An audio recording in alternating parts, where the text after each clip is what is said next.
Hey, what's up, everybody? Welcome to another edition of the Thursday Throwdown. It's Jim Flanagan here, and I'm alongside, literally next to me here today. We don't have the split screen here. I mean, I got my man, Giant918 here next to me. Giant, what's going on, brother? www.acfl.net. Follow us on Twitter at ACFL Football. Guys, lots of things going on this week. We're going to recap the championship as well.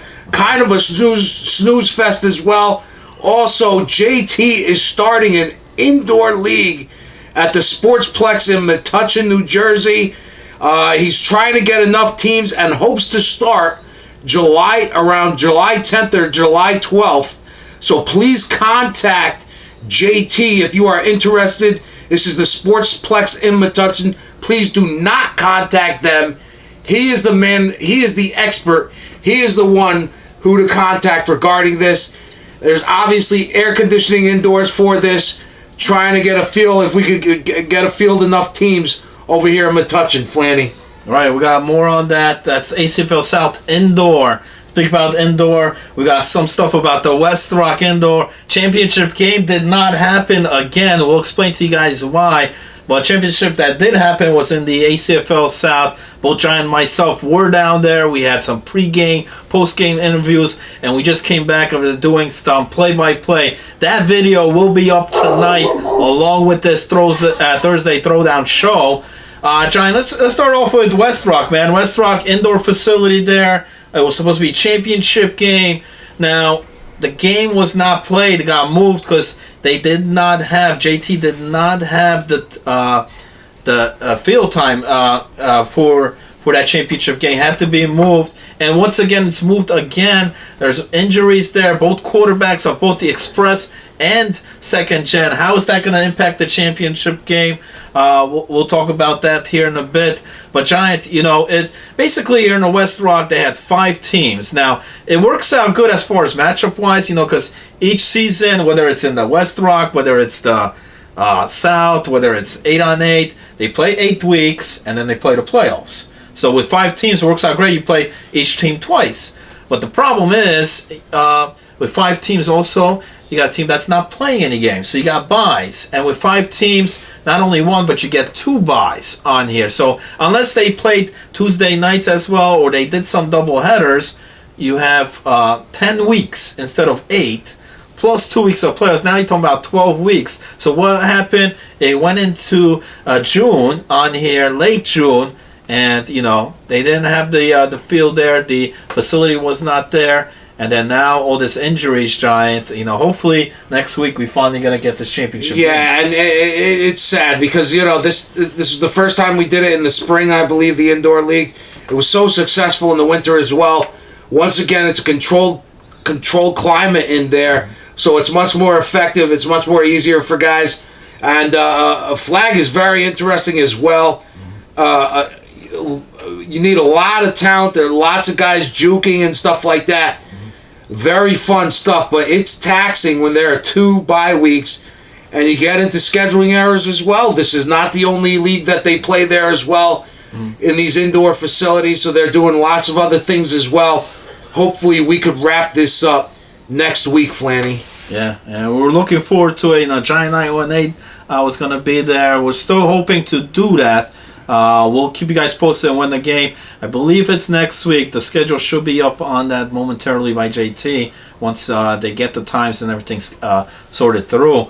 But how about that? 2 quarterbacks. You got Hollywood. You got over there for Second Gen as well. I mean, without those 2 guys, Kenny and Hollywood, it wouldn't be a game. So unfortunately, they're injured as well. Yeah. On the picks, we both actually picked Express. But Giant, if Hollywood's not there, regardless who's for Second Gen, they still got Luigi back there. You're right. Even Dan Brown could throw the ball, so they got him back there as well. So I'll take Second Gen if Hollywood is not able to play in this championship game. If he's there, I'm still sticking with Express, and hopefully that goes down. So That's for the indoor. That's what went down. That's why there's no championship game. It's not because Jim Flanagan didn't film the game. The game did not happen. We're still ready to shoot though, so we'll definitely get that. It's definitely going to happen here. Regardless, I know we're going into almost July now. So yeah. But as an indoor facility, it does not matter. We were there this past Sunday, Giant. The weather was tremendous. It was like 100 degrees out there. And this Saturday, I think it's going to hit 100. Yeah, I think the only thing that would stop the indoor facility if there's a state of emergency or something like that. Yeah. So pretty much. It's going to happen. So regardless. Pretty much. And speaking about the indoor, you mentioned, there was a lot of interest. A lot of guys did this. West Rock indoor facility got a lot of good feedback. We got a lot of great feedback. A lot of the guys, a lot of players played, like you mentioned, on separate teams on there, and they play in the West Rock facility. Yeah, but the potential for injury is there because they're playing ACFL. They're playing ACFL North as well. There is. So some of those guys do play. For instance, NPI. So so that's why there was injuries. But here's the thing, man. So it got a lot of good movement. The West Rock facility, I know JT is very supportive on it. Giant and myself are also as well. We pump it up. We try to do as much. I mean, we did the Throwdown shows here, editing the videos, captured every game, every single game in that West Rock season throughout the playoffs as well. So, and it got so much interest that even people. But the thing is, not everybody could play in there because of the location, because it's in New York. There's a lot of teams, a lot of players in the Jersey area, and especially also we have now the ACFL South. So what JT did, on there was interest. There's high interest on this. He's able to get another indoor facility. This time, another location. You have the location on that, Giant? Yeah, it's in Metuchen, New Jersey. That's right. In Metuchen, New Jersey. SportsPlexMetuchen.com is the website. But once again, like we stated earlier, contact JT or go through acfl.net. Okay, Yeah. So this is what we're doing. We need an interest at first, so before it even starts, right? July 10th or July 12th start date at this point. So here's the thing: it is possible. The possibility is there. JT, like I said, he made the ACFL South happen. We thought that was done. There's not going to be no league, no season there for the ACFL South, and here we go. We had a full season, great. Tremendous season there by all the teams that competed. Championship game just got played. We'll get to that momentarily. But, now people, they want to play in the indoor, Giant. If you're not in the New York area, hey, you got an option there for Metuchen. So he's got the area. He's got the connections to make it happen, to get the facility. It's all about the interest now. If players do want that to happen, if he gets enough teams, me and Giant are always going to be there to support that and try to make it, to try to bring coverage for that as well. And it's great. It's indoors, and it's the summer, Giant. What other league are you going to play? I mean, are you going to play out there in 100 degrees? Nobody wants to play out there. They might run. It's got to be an indoor. They might run like a tournament, maybe one day thing here, but a full 8-week season with the playoffs. Guys, even the NFL players don't want to play outside. They're usually many of them now have indoor facilities, so to protect you against the elements like this. You don't need Sidney Rice out there vomiting or whatever, with migraines and shit. And years ago, there was no positive. Like, they couldn't get the indoors. It was very difficult to get the indoor areas, but JT's can make it happen. Like I said, he has the capability of getting this contract with Metuchen on there. If there's enough interest, people are interested in doing a summer season or in the fall or maybe even in the winter. It's a great, like you said, climate control, and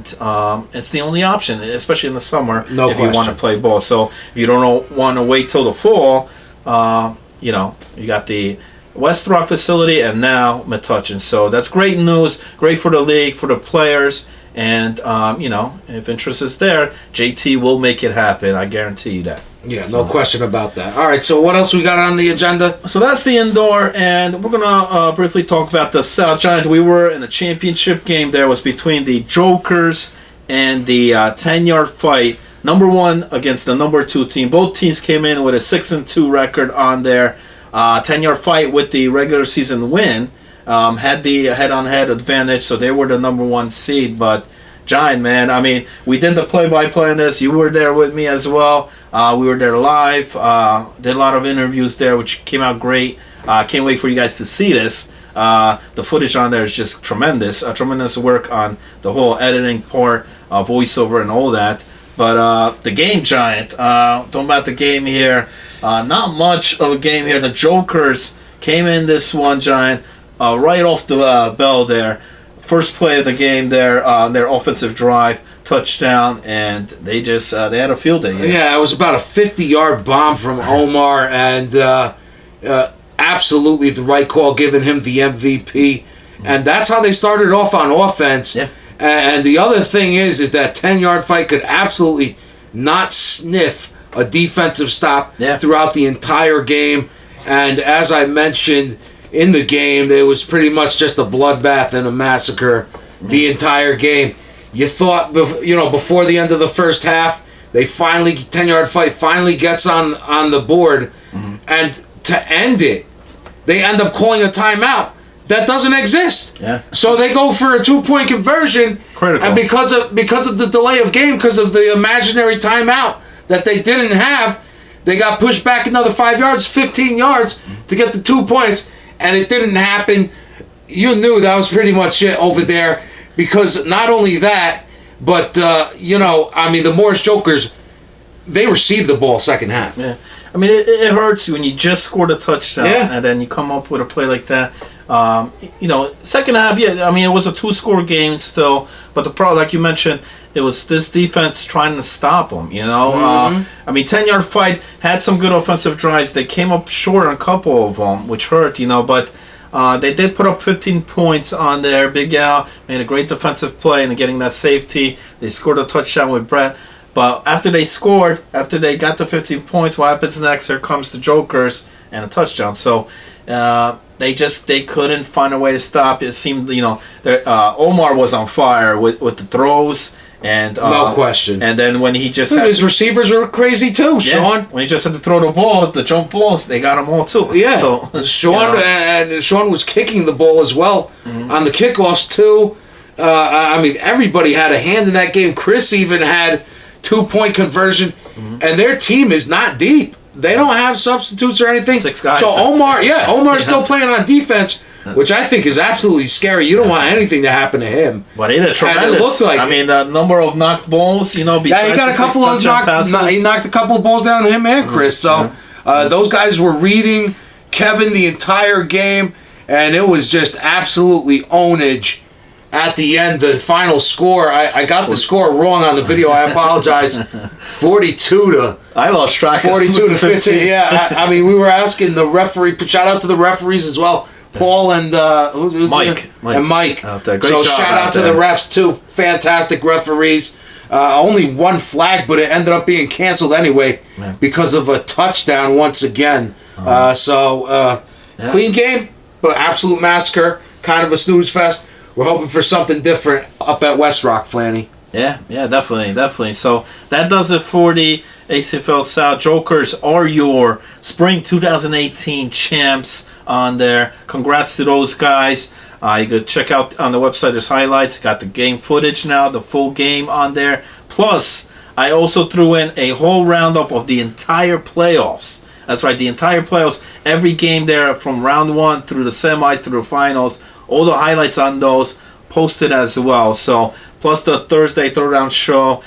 Check out the YouTube page because there's a lot happening there. A lot of footage, plus a lot more still. Like you mentioned, that West Rock game still next week. So, hopefully we'll get that for you guys next week, Giant. All right, yeah. And make sure you click the like buttons.